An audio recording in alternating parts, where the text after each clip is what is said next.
سلام بینندگان عزیز، تحولات تاجیکستان و جهان را در اخبار آزادی تقدیم شما میکنیم. امروز جمعه 24 سپتامبر است. حالا توجه کنید به سرخط موضوعهای برنامه امروز. امام علی رحمان رئیس جمهوری تاجیکستان جامعه جهانی را از خوف اوج گرفتن تروریسم در افغانستان هشدار داد. جای نگرانی و تأسف است که امروز افغانستان در راه دیگرباره بلانه تروریسم بین المللی تبدیل یافتن قرار دارد. یک عائله جوان که از خوف کشته شدن از سوی طالبان در تاجیکستان پناه برد، طفل نخستین را به دنیا آورد. دو بار مرا به سرم حمله کردند و من جان به سلامت بردم که مرا میخواستن ترور بکنن، از بین ببرن.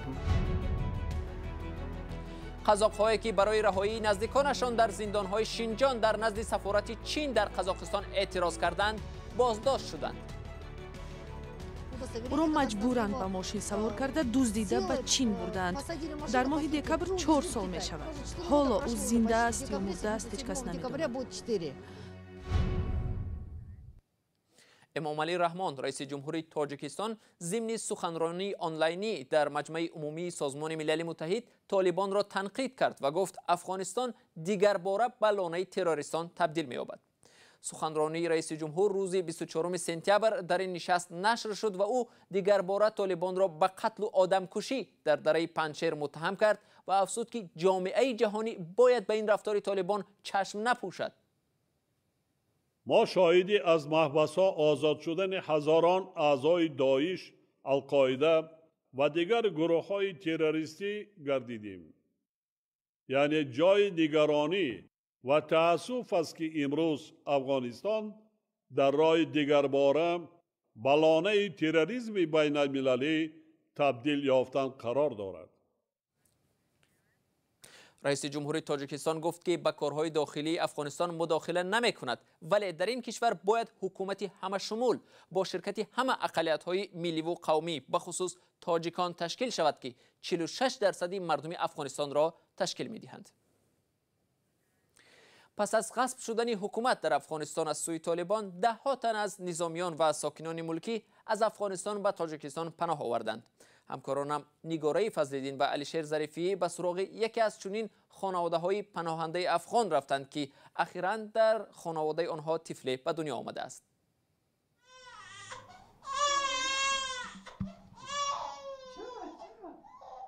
موهنای 4 ماهه جنگ در افغانستان سبب شد که این طفل نه در ولایت تخار بلکه در ناحیه رودکی تاجیکستان به دنیا آید. موهنا نخستین فرزند یک عائله جوان افغان است که خانواده‌اش ماه می از ترس طالبان به تاجیکستان پناه آورد. واقعا بسیار مشکلات و دشواری را کشیدیم تا اینجا که رسیدم.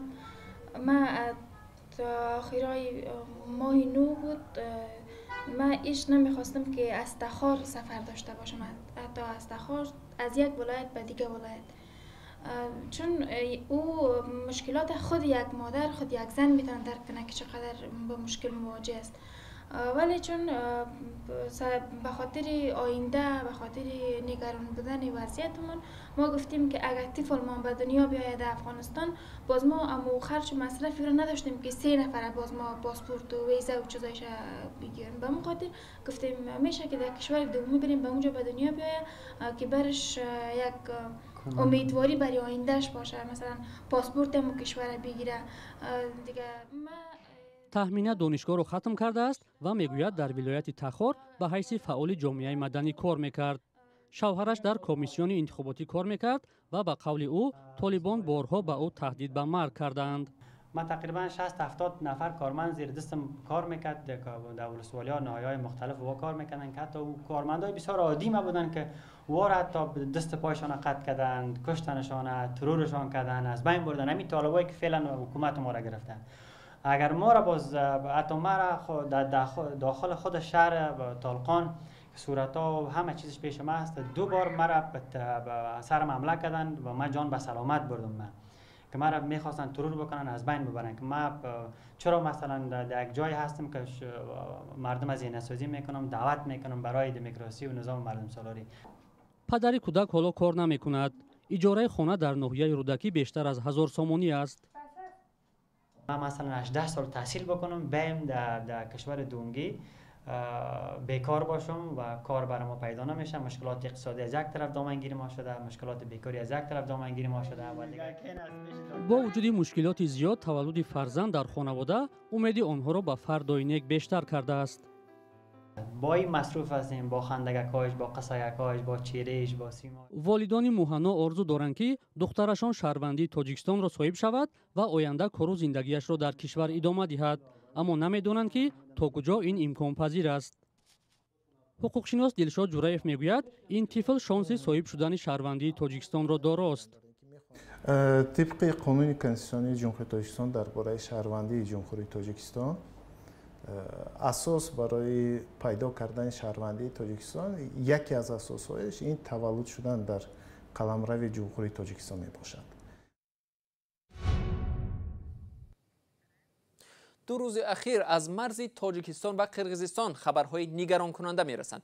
23 سپتامبر مقامات محلی اسفره گفتند که چند شهروند تاجیکستان از جمله کودکان هدف سنگزنی و لطوکوب قرار گرفتند. امروز خدمات مرزبانی قرقیزستان اظهارات داد که گویا طرف تاجیکستان 2 مکتب بچه قرقیز را از اسارت خود آزاد کرده است. مقامات تاجیکستان نه حادثه روز گذشته و نه این اظهارات را شرح ندادند. همکارم میرزا نبی خالقزاد این موضوع را دنبال داشت و حالا از او میپرسم که خبری آخر وابسته به این حادثه ها چی است؟ بله عبدالله، ساکنان محلی طرف قرقیزستان را در سرزمین ماجرا ابدار میکنند، ولی مقامات قرقیزستان حادثه را تماما به طور دیگر شرح داد. تاجیکان را گناهکار میشمارند.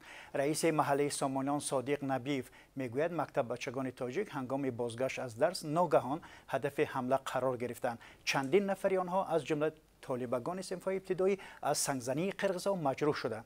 این سبب گشته است که اهالی محلی به کوچه برایند و از خرسالان حمایت کنند. در نتیجه زنازنی به عمل آمد و 4 ساکن محله ما زخمی شدند. برای روشن کردن حادثه مذکور ما با یکی از زخم شدگان هم صحبت شدیم. جوربای نصرالدین، ساکن محله سامانیان که حالا در بیمارخانه چارکوب بستری است، به ما گفت صدای غوا او را مجبور کرد بیرون برایت تا ببیند چی گپ است، ولی دفعتا هدف حمله قرار گرفت. تشخیص طبی نشان داده است که در این حمله بینی او شکسته است و سر پسر خردسالش هم احسان جان ضرب خورده کفیده است. پسرش هم حالا همراه جوربای نصرالدین در بیمارخانه بستری است. حالا به گفته آنها وضعیت چگونه است میرزا نبی؟ ظاهرا وضع آرام است. مقامات دو طرف این حادثه را بررسی کردند، ولی طوری به نظر می رسد هر یکی از طرفها خود را بیگناه می شمارد و طبق معمول گمان است کسانی که این اغوا را راه اندازی و عملی کردند مجازات شوند. این حالت به تکرار شدن حادثه های همسان راه می کشد. رئیس محله سامانیان صادق نبیف به ما گفت هرچند وضعیت در محله کوکتاش سامانیان آرام به نظر می رسد، ولی وی باور ندارد که کاملا آرام می ماند و او ادعا کرد که جنجال برای آب ادامه می کند. فرار شکافاندگی ما از بروتش میپرتاب شما با یعنی جنس شکستگی ولازه بفکرم یعنی اچون رو برو اصلا امروز برده چی کردم و یک برای پلیکلینیک گذارنده برده بسیر کردم اساسی وی ها کوچ بستنی ساکنون سامانون بالا اقوام میگه بعد باید آب خودهی شدن بعد ما با همین آب فرو شده. دهه سامانیان جماعت چارکو در بهار امسال یکی از مکانهای نزاع در سرحد تاجیکستان و قرقیزستان بود. در آن حادثه خانه چندین ساکنان ده سوخته و ویران شده بود و در همین حال یک ماجرای دیگر در ناحیه لیلک رخ داده است. خدمات مرزبانی قرقیزستان میگوید افراد ناشناس 2 مکتب بچه قرقیز را بازداشت کردند. به این ترتیب میبینیم گپ از 2 واقعه گوناگون میرود. تشکر میزونای برای صحبت. تاجیکستان با قرقیزستان 970-980 کیلومتر مرز دارد که از این تنها 519 کیلومتر آن مشخص و علامت گذاری شده است. همه ساله در منطقه‌های بحثی مرز دو کشور با سبب‌های گوناگون از جمله بر سر تقسیم آب مناقشه سر میزند. در پی مناقشه مسلحانه روز 28-29 اپریل امسال در سرحد تاجیکستان و قرقیزستان از دو طرف 55 کس کشته، 10 نفر زخمی و 10 منزل سوخته و ویران شدند. نیروهای دو کشور یکدیگر را به آغاز جنگ گناهکار می‌کنند.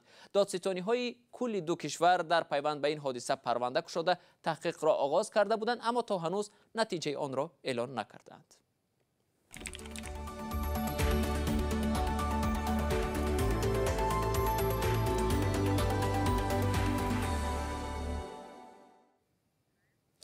پلیس قزاقستان شام 23 سپتامبر حدود 10 نفر را که با طلب رهایی نزدیکانشان از بازداشتگاه‌های شینجان در نزد سفارت چین در شهر نورسلطان جمع آمده بودند بازداشت کرد. در این باره فعال مدنی قزاقتبار بویبالت کوربانگولی که برادرش در یکی از بازداشتگاه‌های منطقه شینجان چین نگهداری می شود خبر داد. از اولی هفته روان به این سو در نزد سفارت چین در نورسلطان حدود 10 نفر گردی همایی کرده رهایی نزدیکانشان را از بازداشتگاه‌های شینجان طلب کردند. شهلای گلخوجه گزارش می‌دهد. سال 2018 اسکر азадбеки қазоқистонӣ аз сӯи мақомоти чин ба ҷосусӣ айбдор ва ба 20 соли зиндон маҳкум гардид. ӯро дар қаламрави маркази байналмилалии ҳамкории назди сарҳадии хоргос замоне боздошт карданд ки барои харид рафта буд. و شهروند قزاقستان است. او شناسنامه قزاقستان و شهادتنامه قزاقی دارد. او را مجبورند به ماشین سوار کرده دزدیده به چین بردند. در ماه دکبر 4 سال می شود. حالا او زنده است یا مرده است هیچ کس نمی‌داند. даҳо шаҳрванди қазоқистон ки беш аз 200 рӯз дар назди бинои консулгарии чин дар алмато эътироз карда буданд аз сарнавишти наздикони худ хабар надоранд. ҳоло онҳо кӯшиш доранд ки бо дипломатҳои хориҷӣ дар нурсултон тамос бигиранд, аммо бенатиҷа. мо аз чин пул ё замин талаб намекунем. шавҳарамро ҷавоб диҳед. мо ором мешавем ва ҷанҷол намекунем, аммо онҳо ӯро раҳо намекунанд. чаро? чаро шумо ӯро дар он ҷо нигоҳ медоред вақте ки оилаву 2 фарзандаш дар хона интизоранд? намояндаи вазорат ба назди эътирозгарон баромада онҳоро барои мулоқот ба вазорати корҳои хориҷии қазоқистон даъват кард. ҷониби қазоқистон ба чин нота фиристод. вазоратҳои мо бо ҳамдигар дар тамосанд ва ин масъалаҳо матраҳ шудаву ба оҳистагӣ ҳалли худро меёбанд. баъзе шахсонро аллакай бозгардонданд. болат сирлибоев нагуфт ки мақомоти чин ба онҳо чӣ посух додаву умуман вокунише нишон медиҳанд ё не.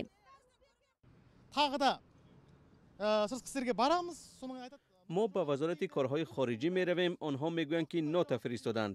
ин албатта дуруст аст, вале чин посухе намедиҳад. агар онҳо ҳамин тавр хомӯш бошанд, мо бояд чӣ кор кунем?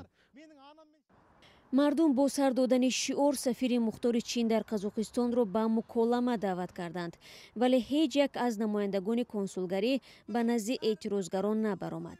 дар ин ҳангом як зани бознишаста ки бо эҳсос дар бораи тақдири писарони дар чин бенишон шудааш ба кормандони пулис нақл мекард, аз ҳуш рафт. мошини ёрии таъҷилӣ баъди ним соат ба маҳалли ҳодиса расид. пизишкон пас аз муоинаи зан гуфтанд ки ӯ аз ҳад зиёд афсурда шудааст. кормандони пулис бо чанд нафаре ки бо либосҳои мулкӣ навбатдорӣ мекарданд эътирозгаронро пароканда насохтанд. гузориш дар бораи шиканҷа ва таҳқир дар урдугоҳҳои шинҷон як рӯз пеш аз ҷониби аъзои минбари уйғурҳо дар лондон шунида шуд. қазоқҳои қавмӣ собиқ маҳбусони урдугоҳҳо дар бораи шароити ғайриинсонии боздошт дар асорат сухан гуфтанд. ҷониби чин минбари уйғурҳоро амали сиёсӣ номидааст. мулло нуриддин туробӣ яке аз поягузорони толибон дар суҳбат бо Associated Press гуфтааст ки ҳаракат аз ҷазоҳо мисли буридани даст ва қатл даст намекашад, аммо эҳтимол мисли пешин дар маҳзари ом ин корро анҷом надиҳанд. туробӣ гуфтааст ки нигарониҳои кишварҳои хориҷиро аз иҷрои ҳукми қатл намепазиранд ва ҳушдор додааст ки ҷаҳон бояд ба умури дохилаи ҳукумати толибон дар Афғонистон дахолат накунад. هیچ کس حق ندارد به ما گوید که قانونهای ما باید چگونه باشند. ما قانونهای خود را با پیروی به اسلام و قرآن تهیه میکنیم، گفته است ترابی. از زمان غصبی حکومت در کابل روز 15 آگوست جامعه جهانی به عملکرد طالبان نظارت میکند که آیا طالبان قانونهای ظالمانه خود را مثل سالهای 90 برقرار میکنند یا خیر. اظهارات این عضو ارشد طالبان از آن گواهی میدهد که ظاهرا طالبان از جهانبینی محافظه را کارانه خویش عقب نمیگردند. بیننده ارجمند، اینجا وقتی برنامه اخبار آزادی به پایان رسید. تشکر از شما که تا این لحظه با ما بودید. خداحافظ.